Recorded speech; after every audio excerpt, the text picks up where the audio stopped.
नमस्कार फ्रेंड्स, मेरा नाम है डॉक्टर जयवीर शाह और आपका स्वागत है learn patent and on YouTube channel पर। आज हम इस वीडियो में केस स्टडी देखेंगे और केस स्टडी कौन से पेपर से है? 2018 के पेटेंट एजेंट एग्जामिनेशन के पेपर से। वैसे मैंने सारे वीडियोस अपनी पेटेंट एजेंट एग्जामिनेशन की प्लेलिस्ट में रखे हैं, जिसकी लिंक अभी आपको नोटिफाई हो रही है, और साथ साथ में वही प्लेलिस्ट आपको at the end of the video मिल जाएगी। तो वीडियो के एंड में जो लास्ट स्क्रीन आती है ना, उस पर भी आपको प्लेलिस्ट मिल जाएगी। काफ़ी सारे वीडियोस हैं, इम्पोर्टेंट हैं, प्रीवियस ईयर के क्वेश्चन सोल्व किए हुए हैं, प्लीज़ उसको चेकआउट कीजिएगा। अगर चैनल पे नए हैं तो सब्सक्राइब कीजिएगा और साथ साथ में प्लेलिस्ट को देखना ना भूलिएगा।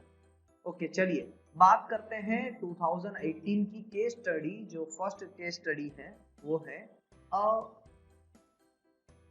Psychiatrist of Mumbai develops a music therapy. क्या डेवलप कर रहे हो? म्यूजिक थेरेपी को डेवलप कर रहे हैं। Develops a music therapy for his schizophrenic patient, which has tremendous impact on them and helps them to get rid of many of the symptoms of schizophrenia. The doctor attended one awareness program for patent filing and being motivated approach you for advice as a registered patent agent. What do you suggest? तो यहाँ पर एक psychiatrist हैं जिन्होंने कुछ music therapy से एक problem को, मेडिकल प्रॉब्लम को ट्रीट किया, उसका वो पेटेंट करना चाहता है। क्या ये पॉसिबल है? As being a registered patent agent, comment section में प्लीज लिखिएगा इस वीडियो को पॉज करके कि कौन से सेक्शन इस पर्टिकुलर क्वेश्चन के आंसर बन सकते हैं। चलिए अब मैं बता देता हूं आपको कि कौन से आंसर इसके बनेंगे। एक तो as per 3L any literature और music will be copyrighted not being patent. तो पेटेंट नहीं हो सकता इसका। इस पर 3L कॉपीराइट करवा लीजिए इस पे। नेक्स्ट 3I क्या कहता है कि जो सर्जिकल मेथड होती है ना, वो पेटेंटेबल नहीं होती। इससे क्या होगा? क्यों ऐसा रूल बनाया 3I? सोचिए, मैं एक ऐसी प्रॉब्लम से गुजर रहा हूं जिसका सॉल्यूशन है। As being a human being, मैं एक ऐसी प्रॉब्लम को फेस कर रहा हूं कि जिसका सॉल्यूशन एक पर्सन के पास है और वो पर्सन उस सॉल्यूशन के लिए मेरे से रुपये मांग रहा है। So that is not at all a humanitarian approach. That's why it is not patentable. तो 3I के बेसिस पे या फिर 3L के बेसिस पे मैं उनको समझाऊंगा कि सर आप तो साइकेट्रिस्ट है, डॉक्टर है। ये 3L लो इंडियन पेटेंट एक्ट 1970 ये बता रहा है और 3I भी ये बता रहा है। प्लीज आप मेरी जो ये एडवाइस है उसकी फीस दे दीजिए, बाकी आपकी पेटेंट नहीं हो सकती है। जी हाँ, चलिए आपको थोड़ा सा फनी लग रहा होगा बट यही फैक्ट है। इसको लिखना कैसे आंसर को वो मैं बता देता हूं आपको। As a patent agent I would suggest him that his music therapy might not be patentable under following subsection of section 3 of Indian Patent Act 1970. The first subsection is 3L, which says about a literally dramatic, musical or artistic work or any other aesthetic creation is not patentable. As per section 3I, a method of treatment is not patentable. Hence, this kind of musical work is suited for copyright protection, not for the patent protection. तो ये answer बनेगा आपका, जो मैंने पहले भी अच्छी language में कहा था। चलिए सेकंड केस स्टडी पे आते हैं। सेकंड केस स्टडी में लिखा है वन क्लाइंट ए, एक क्लाइंट है A, has came to your office for seeking advice regarding assignment for a solar cooktop. which B has already patented. As a practicing patent agent, brief him about the applicable issue as per the Patent Act and rules to your client A. तो अब यहाँ पर बात आती है, देखिए सबसे पहले हमें इसमें से कीवर्ड्स निकालना होता है। अगर आपने सही तरीके से कीवर्ड्स निकाले ना तो केस स्टडी सोल्व करनी बहुत आसान है। केस स्टडी को आप कितने मिनट में सोल्व करना चाहेंगे या कितने मिनट आपको इसको देने हैं? 5 मिनट्स ओनली। 5 से ज्यादा मिनट नहीं होने चाहिए। वैसे तो 7.5 मिनट तक आप इसको अटेम्प्ट कर सकते हैं। ऐसा मैंने क्यों कहा? क्योंकि 180 मिनट्स मींस 3 आवर्स आपको मिलते हैं 100 मार्क्स के पेपर के लिए। तो for 1 marks you are having only 1.8 minute. Almost आप उसको 1.5 मिनट समझिए, 2 मिनट मत समझिएगा, इसको 1.5 मिनट समझिए कि आपको 1.5 मिनट के अंदर 1 मार्क लेना है। तो एक 5 मार्क्स के लिए मार्क्स है 5 मार्क्स के लिए आपके पास 7.5 मिनट। तो आप समझ लीजिए कि उसमें से 2.5 मिनट तो आपने पढ़ने में या ऐसे ही निकाल ली, तो बाकी बची 5 मिनट। तो 5 मिनट के अंदर आपको उसका आंसर लिखना है। तो ये बात ध्यान में रखिएगा कि 5 मिनट्स के अंदर आपको इसका आंसर लिखना है। चलिए, अगर आपको पता है इसका आंसर, स्टॉप कीजिए वीडियो को, 5 मिनट्स के अंदर इसका राइट अप लिखिए। क्योंकि जो लोग पेटेंट एजेंट एग्जामिनेशन की प्रिपरेशन करते हैं ना, वो लोग हाई लेवल के होते हैं, मींस उनका ग्रेजुएशन तो हो ही चुका होता है।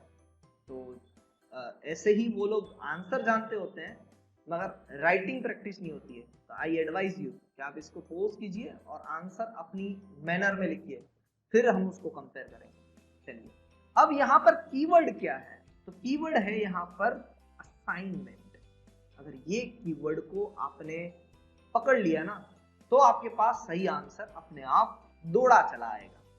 अब देखिए इसमें कह क्या रहा है, काफी लोग है ना इसको इंटरप्रेट करने में मिस्टेक कर रहे हैं। अगर आपने भी ये मिस्टेक की है तो प्लीज कमेंट में लिखिएगा कि हाँ मैंने ये पहले मिस्टेक की थी। अब ये असाइनमेंट को कोई लोग पैटर्न समझ बैठते हैं। कैसे कि one client A has come to your office for seeking advice regarding assignment for a solar rooftop which B has already patented.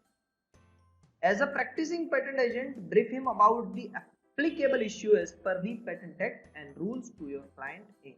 अब इतना पढ़ा, आप उस पर्सन की यानी अपनी मानसिकता देखिएगा कि आपने पहले एक पेपर दिया है जो ऑलरेडी 2 घंटे 2.5 घंटे आपने पेपर दिया, फिर आप 1 घंटे के लिए आपको लंच ब्रेक मिला और उसके बाद में डायरेक्टली 2:30 to 5:30 वापस आपके पास एक पेपर आ रहा है।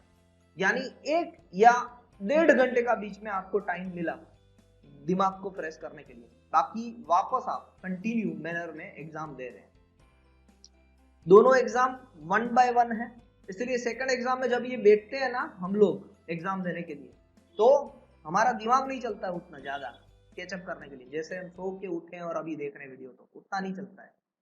तो उसमें हम क्या समझ बैठते हैं कि असाइनमेंट नहीं है कि ए है ना मेरे पास से पैटर्न मांगने आ रहा है। नहीं, पैटर्न मांगने नहीं आ रहा है, यहाँ पर क्या करने के लिए आ रहा है? असाइनमेंट मांगने आ रहा है। तो असाइनमेंट के लिए जो सेक्शन है वो सेक्शन कौन सा है? सेक्शन 68, 69 ये असाइनमेंट का सेक्शन है। और रूल नंबर कौन से रहेंगे? रूल नंबर 90, 91, 92 और फॉर्म नंबर कौन सा रहेगा? 16। अब सोचिए कि यहां से क्या क्या क्वेश्चंस बन सकते हैं। सबसे पहले कीवर्ड निकालो, कीवर्ड के बाद में सेक्शन निकालो, रूल्स निकालो, फॉर्म्स निकालो और उसके बाद में सोचो कि वहां पर क्या क्या कंडीशंस मेंशन की गई थी। यानी क्वेश्चन कौन कौन से बन सकते हैं। जैसे कि एक क्वेश्चन बन सकता है कौन सा मैं फॉर्म फाइल करूं, तो फॉर्म नंबर 16 फाइल करना है। ओके, रूल नंबर 68, 69 में क्या लिखा हुआ है कि जो भी असाइनमेंट हो वो ड्यूली एग्जीक्यूटेड हो, यानी वहां पर राइट्स लिखे हो, ऑब्लिगेशंस लिखे हो और वो एग्जीक्यूट कर पाए। तो जो भी यहाँ पर असाइनमेंट रहेंगे उसको ड्यूली एग्जीक्यूट करना है, ये चीज लिखी है सेक्शन नंबर 68 में। फिर 69 उसको आगे बढ़ाता है कि कौन फाइल कर सकता है पेटेंट। तो कोई भी फाइल कर सकता है, यानी ये पेटेंट नहीं सॉरी ये असाइनमेंट। तो फॉर्म 16 जो पेटेंट है वो भी भर सकता है, या फिर जो जिसको असाइनमेंट मिलने वाला है वो भी फिलअप कर सकता है फॉर्म नंबर 16 डाल के। कब कब केस में वो चीज अप्रूव नहीं होगी, अगर कोई रिवोकेशन का या इंफ्रिंजमेंट का सूट चल रहा है ना उस पेटेंट में, तो उस टाइम के लिए कंट्रोलर कोई भी डिसीजन नहीं देंगे कि ये असाइनमेंट आपके नाम पे रजिस्टर हुआ कि नहीं हुआ, वो नहीं बताएंगे। तो आई होप कि मैंने क्लियर कर दिया है सारी चीजें। फिर भी इसको एक बार देख लेते हैं कि क्या क्या कॉन्सिक्वेंसेस रहते हैं 68 एंड 69 सेक्शन में। हाँ, तो इसमें देखिए मैंने ना यही क्वेश्चन लिखा है और इस क्वेश्चन को कैसे सोल्व करना होता है, find out the keyword related section, और फिर सोचो कि क्या क्या क्वेश्चन होंगे और फिर उसका आंसर दे दीजिए स्टेप बाय स्टेप। अब 68 और 69 का देखते हैं। 68 में है assignment etcetera not to be valid unless in writing और ड्यूली एग्जीक्यूटेड। कोई भी हो, असाइनमेंट हो, पेटेंट हो, शेयरिंग पेटेंट हो, मॉर्गेज हो, लाइसेंस हो, वो तब तक वैलिड नहीं गिना जाएगा जब तक कंट्रोलर सेटिस्फाइड ना हो जाए कि ये जो डॉक्यूमेंट है, यानी डॉक्यूमेंट मींस असाइनमेंट है, वो असाइनमेंट ड्यूली एग्जीक्यूटेड है, उसके अंदर राइट्स भी है, टर्म्स एंड कंडीशन भी है, ऑब्लिगेशंस भी है, सारी चीजें मेंशन है। फिर सेक्शन नंबर 69 यानी उस असाइनमेंट को रजिस्टर करना, कैसे? Form number 16 as per rule number 90। कौन कर सकता है? पेटेंट भी कर सकता है, या फिर जो असाइनर है या जो लाइसेंसर है, जो मॉर्गेजर है, वो भी कर सकता है।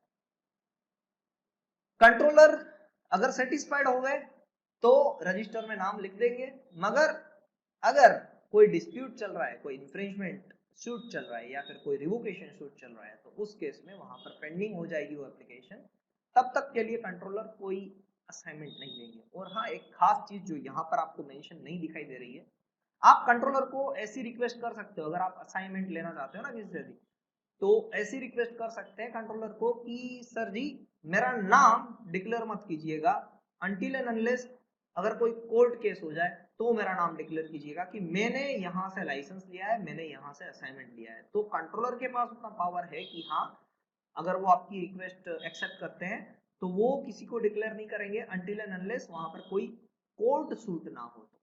तो इस तरीके से आप अपना नाम हाइड भी करवा सकते हैं।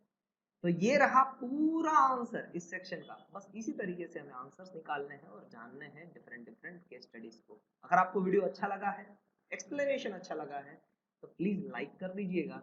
अगर आप अभी अभी आए ना चैनल पे, सब्सक्राइब कीजिए और प्लेलिस्ट आ रही है ना आपके सामने, उसको भी देख लीजिए, उसमें बहुत सारे वीडियोस हैं, आपको बहुत काम आएंगे।